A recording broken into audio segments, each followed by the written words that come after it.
Ota uria ithurano nene cia kĩbũrũri itabanagio no taguo iratabanirio nĩ thukuru ici cia ũrũmwe kuuma mwena wa Gilgil na njĩra ya kuhuthira kamiti ya IEBC.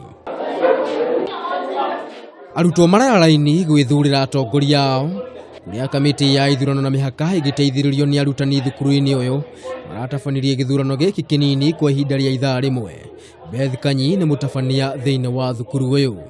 Of doing this because these are the young citizens and they are tomorrow's leaders, and of course they need to learn how it goes, what it is done, and they also learned in the social studies, and we felt that it's important we as a school we start from this early age. We started last week where we did nominations, and the candidates and the aspirants who were nominated, they were given time to do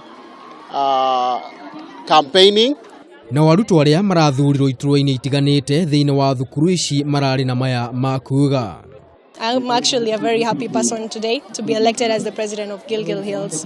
The campaigns were not that easy to convince people to vote for me, but by the grace of God, they were able to agree with me. Elections were perfect. They were very true.